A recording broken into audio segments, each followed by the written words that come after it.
I am back. Welcome back to the Dwarven Tavern. I am Dr. Jeff Goins, your host, and I've been doing some reviews, and this one is going to be now it has been Pathfinder night. I've got Dwarven or Dungeons and Dragons up on the category, for which I am remiss, and I apologize for that. But this is just a general review of various RPGs. And this one is even better. It's for something completely different. It is not a Pathfinder book, but it is Mutants and Masterminds. And so with that, welcome back to the Dwarven Tavern. This is from Green Ronin, this review of Mutants and Masterminds, the Basic Heroes Handbook. And it's from Green Ronin Press, publisher, and it goes for $29.95. It's a little bit smaller than your average like Pathfinder book, just a little bit smaller than your average hardcover book. But this is it's a review, and it's a first look, and it's a first impressions. So I am an enormous fan of superhero games, superheroes in general. Okay, so let's take a look at this book, and eventually I'm gonna have a camera streaming at the book as well. I just haven't done that yet. So in the table of contents we've got here, the very first thing it says is how to play on page 6. The basics, checks, ranks and measures, and an example of play, which to me is incredibly important. I like having the how to play part up front before it gets into other things like backgrounds and the setting and stuff like that. So anyway, how to play. So let's take a look. And then on page 12 it says creating characters. So the very first thing it has is it comes up with a comic strip, which cell by cell, Solar Ray. I guess the guy's name's Ray, and he has powers of the sun. So therefore, he is the corniest of all superheroes. Okay, so it says here, the Mutants and Masterminds is a role-playing game or RPG, equal parts board game and group storytelling. Each player makes their own character, describing what they look like, how they think and feel, and how they interact with the world. Good description. Most of the rules in this book will help you describe your character and define what they do very well, and what they do very badly, or very poorly, and what they can do when they run into other people with strange powers. I'm right in the at the end of I'm right at the end of an anime series called My Hero Academia, and it's really cool, and it put me in the mood to play superheroes. So it tells you what you need. Rule number 1 is have fun, which, a lot of games that suck don't put that in. It's like putting the list of directions for like a TV dinner. The last step is enjoy, always, because you eat your food and you go, that really sucked. What did I not do? And it's like, oh, I forgot to enjoy it. So rule number 2 is half of your job when playing an RPG is, and this is just general RPG stuff, is to have a good time, but the other half is to make sure others have fun as well. So that's 2 good rules. You don't talk about Fight Club. What do you need? Character sheet, dice, notes, people is important, although people's not necessary. You can do this all by yourself if you are so socially inept that you can't find anyone that will have anything to do with it. Which, you know, I've met I've met quite a few. I've been to Gen Con for 25 years. Not in a row, but uh, I've met a lot of people, including Kenny Baker and a number of other stars, like dude that played Hercules, Kevin Sorbo, and oh geez, the list goes on. Bruce Campbell and blah blah blah. Had a chili dog with Peter Atkinson from who owned Wizards of the Coast, developed Magic, and you know met all of the everybody. Most of the people in Gen Con in the gaming industry super nice, including let's see where he is in if he is in the credits here. The publisher of this, Chris Promise, super nice guy. He's a sweetheart. And so back to the book. It explains your checks like difficulty classes, opposed checks, degrees of success exist in this. So you know you can do well, or you can do super good, or you can do tremendously awful, or have a critical failure, etc. There's attack checks, resistance checks, team checks.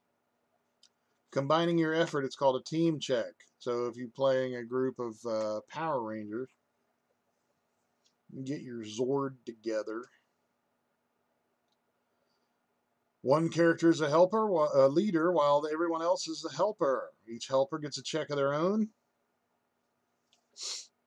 And if the helpers accumulate 2 degrees of success, the leader makes their check with a +2 bonus. So teamwork, yo. Then routine checks, which is taking 10, basically, according to this. So there's that. That's cool. So ranks and measures. What are ranks and measures? We shall see. We shall find out. Mutants and Masterminds measures almost everything in numerical ranks. Okay, it's good to know. It's important. And assumes that a rank is about twice as powerful as the rank below it. Okay, so it doubles. That's also good to know. Or half as powerful as the rank above it. So a hero with a strength rank of 8 is twice as strong as a hero with a rank of 7. And a blast 12 hits 4 times as hard as a blast 10. So that's really cool because it allows for, in my opinion, that allows for crazy huge power things. You know, like you know, for example, the I think in the last, it wasn't the last X-Men movie. It was the one where Phoenix went kind of nuts, and Magneto moved the bridge. In that one, they had minor powers. They discussed power levels to a degree, and this would be a really good way of doing it. So, and that is also kind of similar to the Silver Age Sentinels book in the way, and they have several different types of progressions, whereas this has ranks, which I like this because it makes it simple. It makes it simpler. Rolling up a character in Silver Age Sentinels was an all-day event. Could be. So distance equals time rank plus speed rank. So to figure out how far a character can travel in a certain amount of time, add their speed rank to the time rank. For as an example, and this book is replete with examples. The character with a speed rank of 0, most characters have speed rank 0, so they can move about 30 feet in one round. Speed rank plus time rank equals 0 distance rank, which is 30 feet. Okay.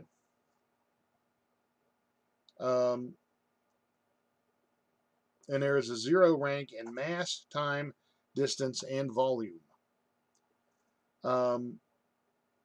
or about 2 miles an hour. While a zippy hero with a speed rank of 10 could travel 2,000 miles an hour. So you get the time rank, the speed rank, and the time rank. And then you add those, you add those together, and it makes so that makes sense. Time equals distance minus speed. So if you want to figure out how long it takes you to get to your destination, you subtract the speed from the distance. So if I was going to, let's see, if I wanted to go 30 miles, which is a distance rank of 13, and I had a speed rank of, say, 7, I would subtract 7 from 13, which would leave me with 6. So that means that would be a time rank of 6, which would take me 8 minutes. So that's super simple. It's just a little bit of math, but even though I started out as an English major, I can still do simple math. Throwing distance is your strength rank minus your mass rank. So if I have a strength rank of 15 and a mass rank of let's say 6, which is 3,200 pounds. Oh, my baby. So 32, the mass rank of 6, from the strength rank of 15 leaves us with 9. So that is a distance of that's a distance rank of 9, which is 2 miles. That's actually incredibly cool. So if I had a strength rank of 15, I could throw 3,200 pounds for 2 miles. I could throw 2 miles. Bazing. So, okay, that's nice. I like that a lot. And so if I had a strength of 15, I could throw 800 tons, 0 ranks of distance, which is 30 feet. So I could pick it up and move it 30 feet, or toss it 30 feet, and be done with it. Which, if somebody's standing in front of me and I wanted to, got a wild hair and decided to hit them with an 800-ton toothbrush, then I could throw it up to 30 feet away.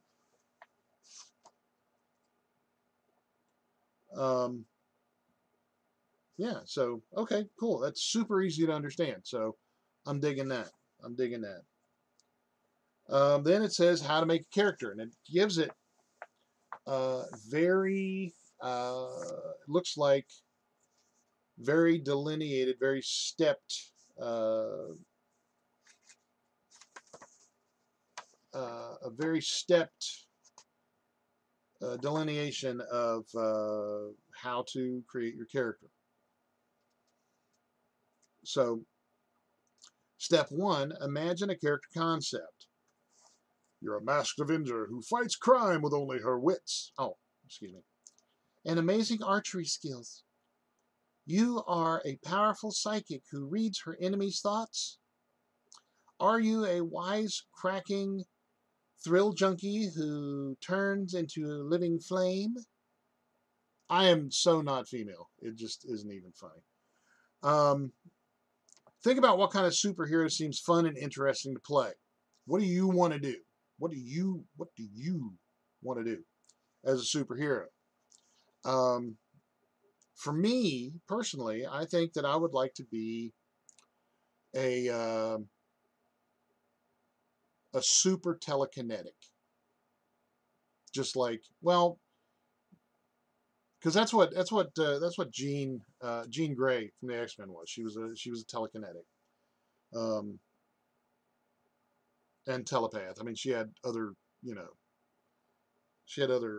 abilities as well, but her telekinesis was what uh, did everything for her for the most part. It's what she relied the most on. So then, after you find out what you've done, what you do, what you want, like me, the super canelic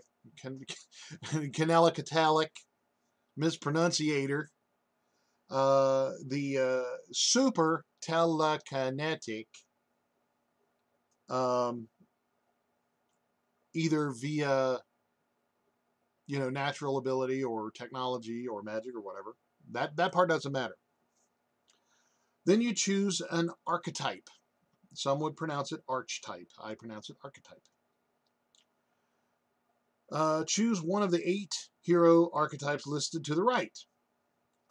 Okay, so there are 8 listed to the right, which is crime fighter, rely on our wits and training to battle villains, solve crimes, rescue people. You might use a bow, trick arrows, smoke grenades. Skills are all you. Energy controller, wield primal universal energy like fire, cold, electricity, or light, controlling it, unleashing powerful blasts, and even transforming their bodies into energy. So yeah, no crime fighter, no energy controller. A gadgeteer, this could be a possible. A gadgeteer, rely on some impossible device powered by sorcery or super science with a super suit, ray gun, or magic ring. You're extraordinarily powerful, but without it, are you still a hero? That's a possible. Mystic, masters magic and psychic energy, gaining a wide array of powers from your discipline and study. You may be weird or just aloof, but your powers set you apart even among superheroes. So that is also another one, another possible.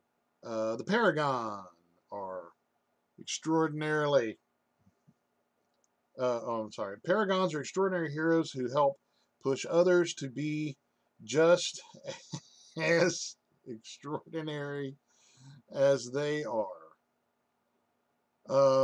You hope your morality sets a good example and your powers let you shoulder the lion's share of the burden. So,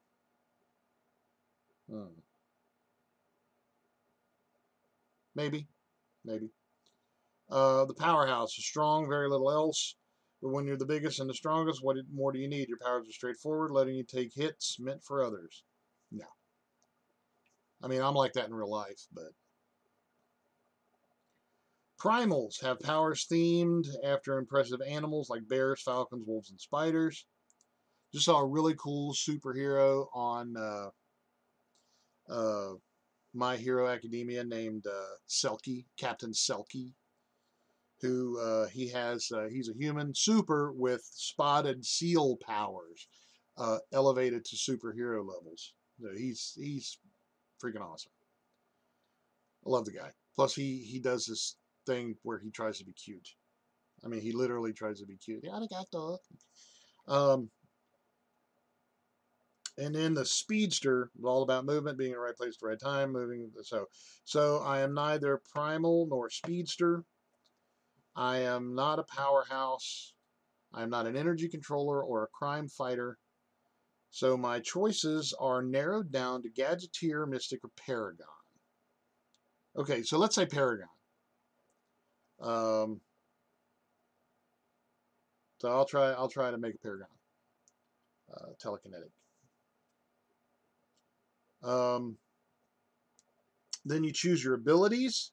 Describe the most essential traits of your character. Every hero archetype gives you some base abilities as well as 3 choices of bonuses that refine your character. Okay. Then you choose your skills, which is pretty self-explanatory. Choose your advantages, specific tricks to your characters. Um, every hero archetype gives you several descriptive words about your character and provides advantages based on the ones you choose. Okay. Then you choose a power suite, which represents the superpowers, special gadgets, or extraordinary training your character has.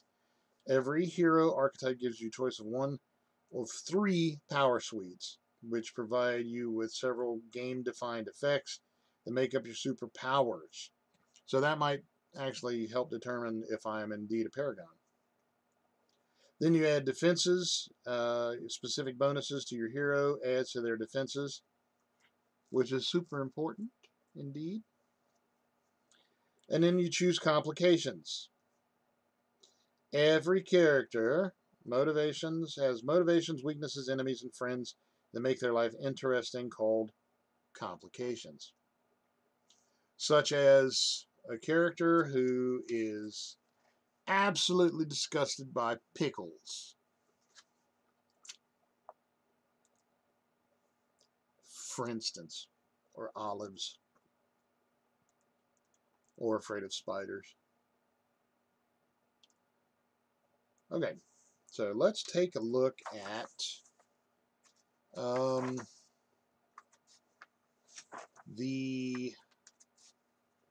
well, first I'm going to look at the Paragon, because that's the one that I think I'm going to wind up with. So, the Paragon has ability ranks, strength of 4, stamina of 4, agility of 1, dex of 0, a dex rank of 0. That doesn't mean it has no dexterity.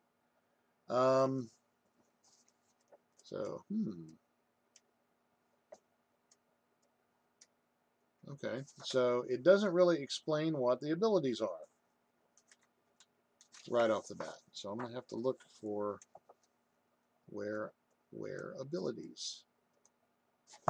It doesn't really say. Okay, that I have found yet. So, FGT. I'm assuming that's fighting ability, is rank 6. Intelligence 0. Awe is pretty self-explanatory. It's your cuteness. Is rank 2, and then PRE is rank 3. So let me see if there is abilities on page 37.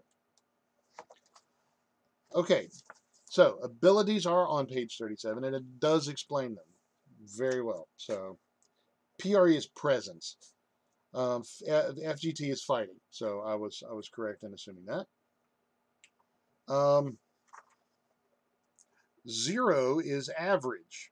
Average adult is 0. Above average is +1. 20 is cosmic. 15 is very high superhuman. Dude. What are you... it's the smoker, man. Oh, man. I am like... My coordination is like +15 ranks right now, because I'm a very high superhuman. Anyway, the abilities of the Paragon is they are inspiring. You fight because someone has the power to the world. I'm going to try that again. You fight because someone has to prove to the world that no opponent is so strong they cannot be opposed. If they could not be opposed, they would not be an opponent, because opponent means opposed.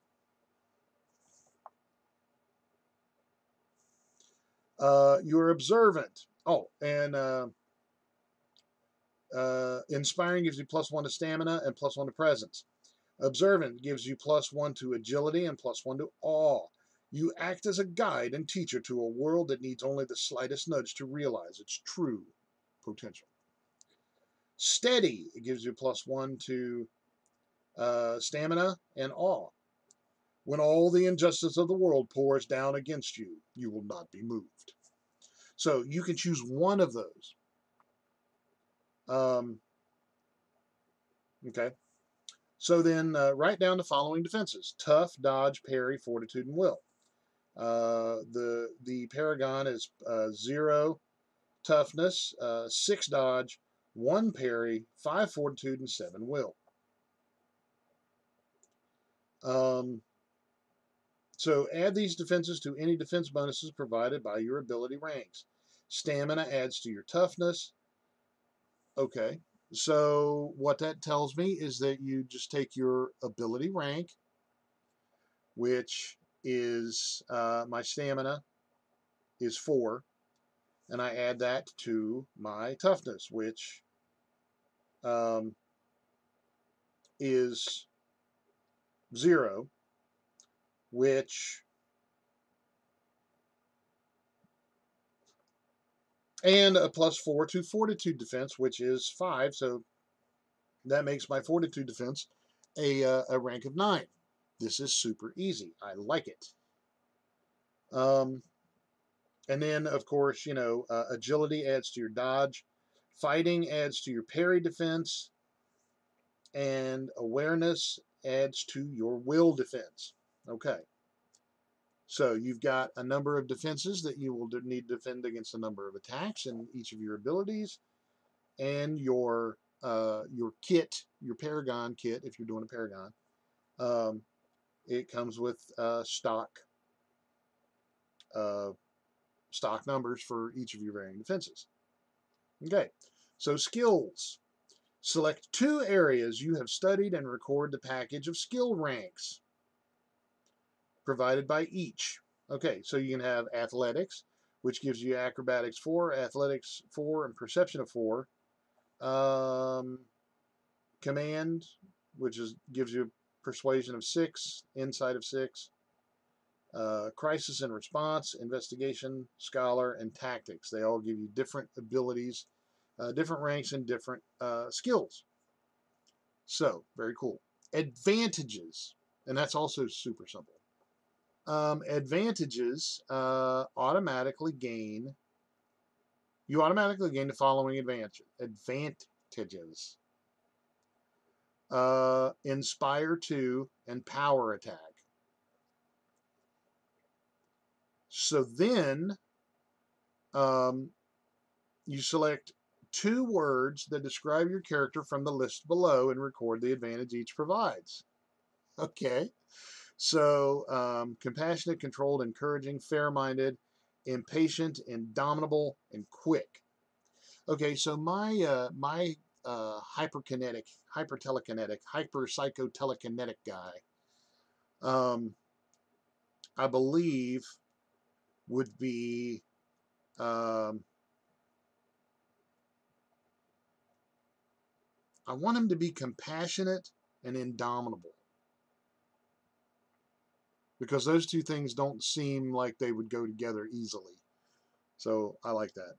So compassionate gives me the interpose advantage, and indomitable gives me the ultimate effort, which is toughness checks. Okay. So then a power suite. You are no mere mortal, but okay. This is the you can choose one of the following power suites. Champion. You are no mere mortal, but a demigod or other ancient being of glorious purpose, or else you play host to an ancient and righteous force. The mind blurb. I am the host to the mighty mind blurb. I will come up with something better than that. Actually, it's almost impossible not to come up with something better than that. You are no immortal, but you... blah, blah, blah. Your power is augmented by a divine weapon forged from magical materials and capable of unleashing bolts of lightning or gouts of flame. So, no. No. Patriot. You embody the greatest traits of your homeland and encouraging its citizens to be better, while working tirelessly to correct its worst aspects. Your biology has been chemically augmented, and you bear a shield to protect yourself. You'll be hurled as a dangerous weapon. Seems like that may have been done once before. Strange visitor. You hail from another world, or perhaps a more advanced one than Earth, or one destroyed by its own hubris. Your alien physiology grants you incredible strength and vulnerability and keen senses, and you wish to use your gifts to protect and guide your adopted home. So, no. So, I am not a Paragon. If those are the three power suites available to the Paragon, then I will either be a Mystic or a Gadgeteer. Because, yeah, Psychic is one of the power suites for the Mystic.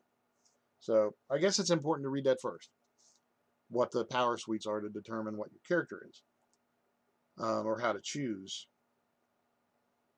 So, I'm a Psychic. Whether by study or accident of birth, you possess incredible mental abilities that allow you to read minds, levitate objects, rewrite others' memories, and see the future just enough to dodge incoming attacks more easily. You get levitation, flight 4, precognition, and that would be your movement. So you would do the thing with distance and time ranks. So that's easy. I like it. I like this game. Precognition, enhanced dodge, enhanced parry, enhanced advantage. So that's a defensive roll 5. And then psychic powers with memory wipe, affliction 10, dazed, stunned, mentally transformed, resisted by will. Psychic blast, which is a mental blast with a rank of 8. Telekinesis, move object at rank of 10, which is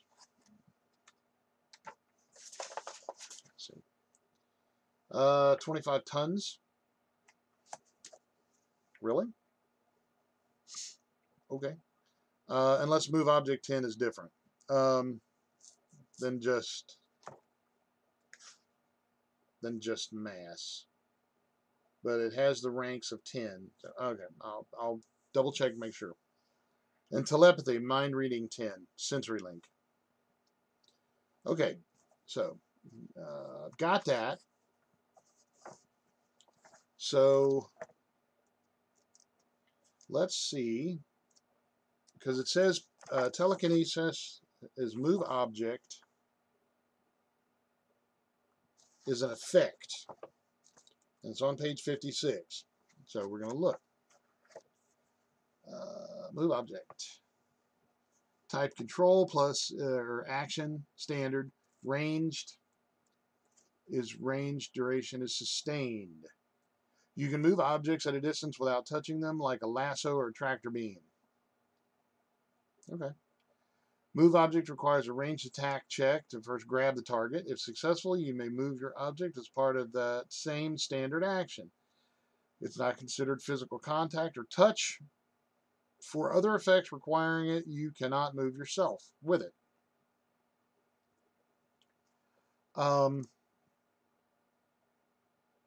You cannot move yourself with it, but you do get flight, levitation.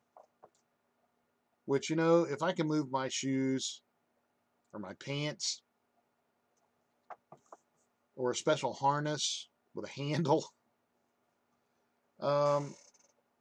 move objects' effective strength for lifting and moving objects is equal to your effect rank. Objects thrown into targets as attacks base or damage off your power rank as if it were your strength rank. When lifting but not throwing, you may concentrate as a move action to increase your effective strength rank by +1 for 1 round. Move object cannot inflict damage directly. You cannot punch or crush objects with it. You can use it to make disarm, grab, and trip attacks. Okay.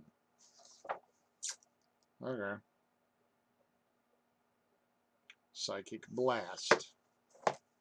Okay, so I can move things with an effective strength of 10, which is 25 tons. But I can't do damage with it. Can't do damage with 25 tons. I'm in the wrong business. Mental Blast. Okay, it's an attack, it's a standard action, it's visual perception range, and it's an instant duration. You can attack target's mind and blast with mental force. Choose a target.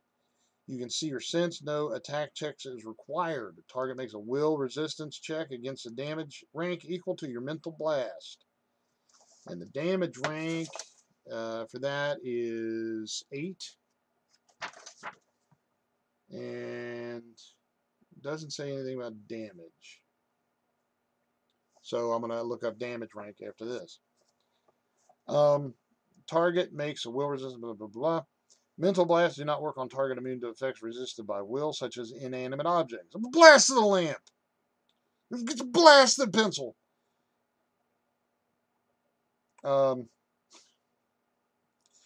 You can only direct a mental blast at things you can target with accurate sense. Okay. So, now I'm going to look up damage rank, right? Most attacks of Mutant and Masterminds cause damage. I would hope so. Kind of silly game otherwise. Successful attack with a damage effect requires a target to make a toughness resistance check. Toughness versus damage rank. Plus 15. So toughness resistance check has a DC equal to the damage rank plus 15. Success. The damage has no effect. Failure, 1 degree, you take a hit. For every hit you have, you apply a -1 circumstance penalty to resistance checks against damage. Failure, 2 degrees, you're dazed. You take a hit and you are dazed until the end of the next turn. And that is, dazed is a state. Failure, 3 degrees, is staggered. You take a hit and are staggered. You already have staggered. Apply the 4th degree of the effect. 4th degree failure, 4 degrees, is incapacitated. You are incapacitated, usually knocked out. Death. Characters rarely die in comic books, and the Mutants and Masterminds rules make character death a rare problem. Characters can usually only die if they are already incapacitated and an enemy continues to attack them. Yes. Incapacitated.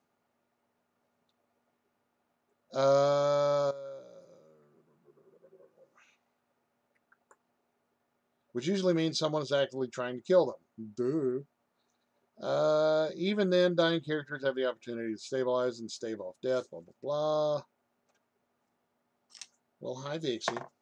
You back? You back for more? There's another cat. She just came to disrupt things. Okay. So, let's go to degrees of success is on page 8, which I already looked at briefly. But considering it's a very, very important. Degrees of success, sometimes how well you succeed or how badly you fail is as important as whether you succeed or fail, yes, as we just saw from the 4 degrees of damage. Anytime you succeed on a check by 5 or more, you gain 1 additional degree of success, and every 5 additional points your check result beats the difficulty class, you gain 1 more degree of success. Okay, so what is so if your DC is 10, you gain 1 degree of success for 10 to 14, 2 degrees for 15 to 19, 3 degrees of success for a result of 20 to 24, and so on. But you gain 1 degree of failure if your check is 5 to 9, and 2 degrees if your check is 1 to 4. Okay.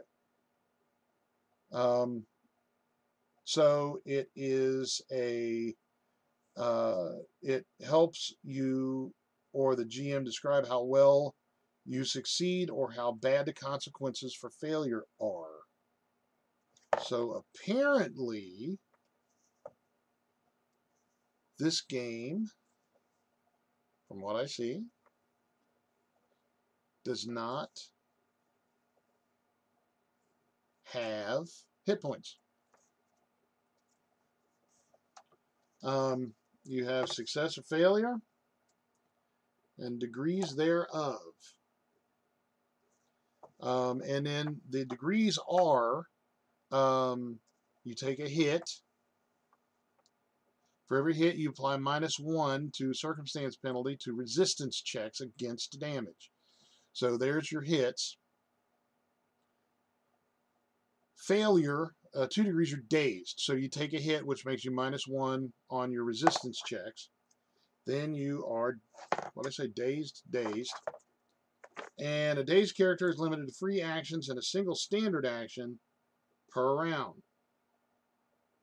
although the character may use that action to move as usual. Stunned supersedes dazed. So if you're dazed, you can only take 1 standard action, so you're a little bit sluggish. And you are also at -1 on your next defense check, resistance checks. Okay, if you're staggered, you take a hit and you're staggered for 3 degrees of failure. So staggered equals, where is staggered? It's not in the basic conditions. Combined conditions. It is a combined condition. Staggered character is dazed and hindered. I've been dazed and hindered for so long, it's not true. A hindered character moves at half normal speed. Okay, -1 speed rank. So you are slower and you are dazed as well. Okay. And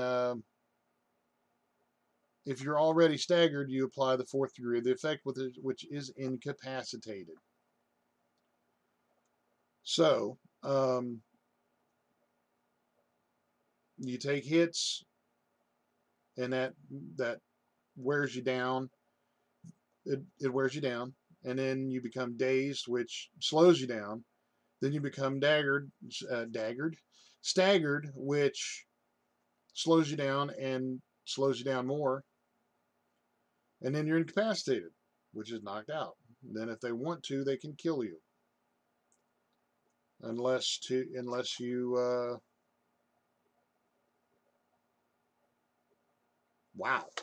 None of this applies to minions, who can be killed simply with a successful attack and the attacker saying they intend to kill the minion. And it says a game master can also kill off supporting characters to suit the story. The greater resilience of the main character is not because they are physically in any different or tougher, just that they are more important to the plot. Okay. So if you are dying,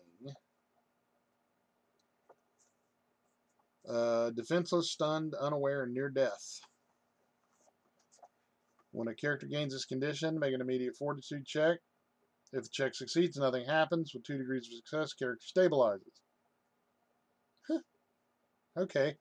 So this is all about ranks and layers versus cold numbers like hit points and the like.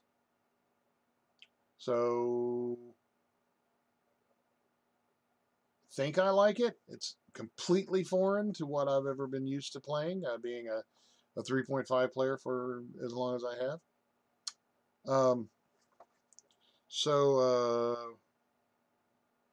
Okay. So, what can I say about this game thus far? It has maneuvers. It has conflicts, challenges. A maneuver is a different way of performing a particular action from the action section. defenses and damage, a parry, toughness, will, extra effort, plus ultra.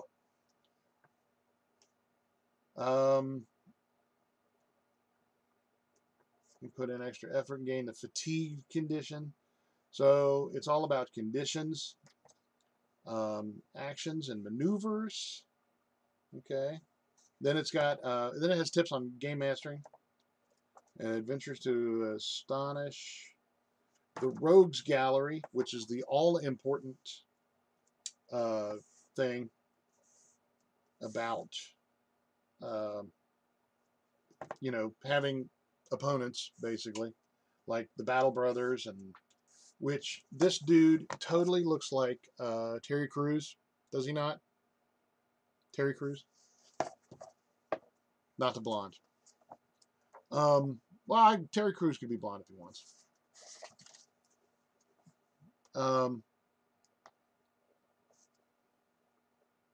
Luna Moth, the Power Corpse, Mind Fire.